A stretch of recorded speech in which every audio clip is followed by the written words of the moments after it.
Plus que de rompre avec les erreurs du passé que le président de la transition, le colonel Mamadi Doumbouya, résumait comme suit: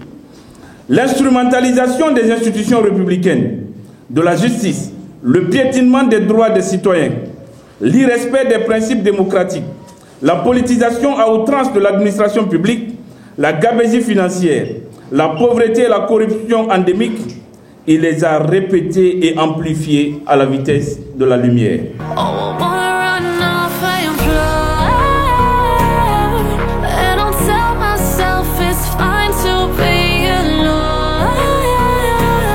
L'enlisement de la transition,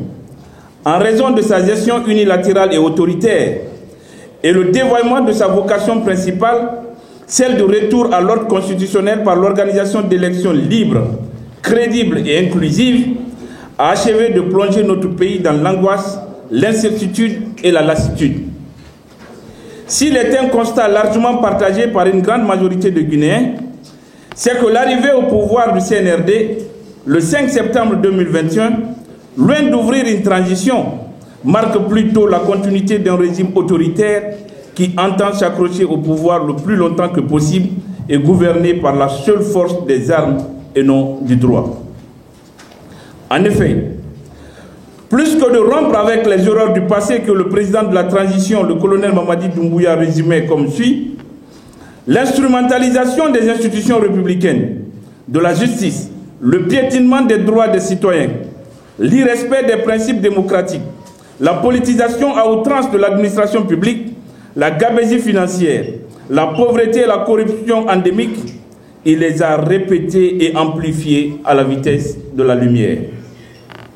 Au rang de nombreux manquements aux engagements du CNRD, l'on peut noter l'élaboration unilatérale de la charte de la transition et sa violation délibérée et répétée, dont l'article 77 prévoit. La durée de la transition sera fixée de commun accord entre les forces vives de la nation et le Comité national de rassemblement pour le développement. L'hyperprésidentialisation du régime, réduisant ainsi au statut d'assujetti le gouvernement, le CNT et les organes judiciaires, se traduisant par une concentration des pouvoirs exécutifs, législatifs et judiciaires dans les mains du CNRD. Les militaires décident de tout, tout seuls, sans concertation aucune. Le refus, dans le mépris et l'arrogance, de répondre à l'appel au dialogue sur la transition des forces vives les plus représentatives de la nation. La mise en place du gouvernement de la transition sans concertation politique préalable. La désignation autoritaire des membres du CNT en imposant à la tête de l'institution une personnalité controversée dans le pays et la sous-représentation des partis politiques en son sein. La volonté dissimulée du CNRD de rester au pouvoir aussi longtemps que possible, illustrée notamment par l'imposition d'un chronogramme irréaliste et onéreux, 600 millions de dollars US, incluant le RGPH et le RAVEC, deux opérations longues et coûteuses, comme moins de génération du fichier, alors qu'une révision classique aurait suffi. Le transfert au MATD de la responsabilité d'organiser les élections, en lieu et place d'un organe de gestion des élections OGE indépendant et consensuel, en violation de la charte de la transition et des engagements internationaux de la Guinée, notamment la charte africaine sur la démocratie, les élections et la bonne gouvernance, ainsi que le protocole additionnel de la CEDEAO. L'instrumentalisation à outrance de la justice par l'exécutif à des fins politiques et sa théâtralisation, désacralisation, banalisation, infantilisation, pour citer l'AMG. Les multiples atteintes portées à la liberté de la presse, avec la répression de journalistes, le démantèlement par effraction des émetteurs du groupe de presse Afrique Vision, le brouillage des ondes des radios FIM FM, Doma FM, ainsi que le sabotage de la presse en ligne du Né Matin inquisiteur et des réseaux sociaux commandités pour faire taire toutes les voix dissonantes. Le gel des comptes et la dissolution ciblée des conseils communaux pour les remplacer par des délégations spéciales en violation flagrante du Code des collectivités locales.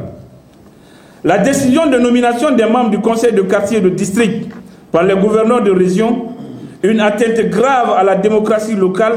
notamment au principe de la libre administration des collectivités locales. La réquisition illégale de l'armée par le MATD pour le maintien et le rétablissement de l'ordre public. Les nombreuses nominations à caractère ethnique dans l'administration publique entraînant une rupture d'égalité entre citoyens, le mérite n'étant plus le critère de choix. La restriction des droits et libertés des citoyens, dont la liberté de réunion et d'association, la liberté d'expression et d'information et l'interdiction générale et absolue de manifester dans les rues et sur les places publiques, à l'exception des mouvements de soutien du CNRD. La diatribe du colonel Mamadi Doumbouya contre la démocratie qui, selon lui, a du mal à s'adapter à nos réalités, à nos coutumes, à notre environnement, à la tribune des Nations Unies est une preuve éloquente de sa méconnaissance des textes fondateurs de l'Union africaine et la communauté économique des États de l'Afrique de l'Ouest, CEDEAO. La course effrénée à l'enrichissement illicite et la corruption à grande échelle, caractérisée notamment par le recours abusif au gré à gré, avec son lot de surfacturation, malversation et rétrocommission. Les assassinats répétitifs en toute impunité de plusieurs manifestants par les forces de défense et de sécurité dans le cadre des manifestations politiques et pacifiques. Tous ces manquements et violations graves ont altéré profondément le climat socio-politique, conduit à la situation de blocage actuelle et transformé cette transition en un véritable cas d'école de démagogie populiste où le superflu l'emporte sur l'essentiel. En l'absence d'un chronogramme crédible et d'un budget réaliste des élections, d'un organe de gestion de ces élections, d'un code électoral, d'un opérateur technique, d'un fichier électoral, l'on peut soutenir, 2 ans après le putsch, que la volonté politique de diligenter le retour à l'ordre constitutionnel dans le respect des règles et des principes de démocratie et de l'état de droit n'existe plus au niveau de la junte guinéenne.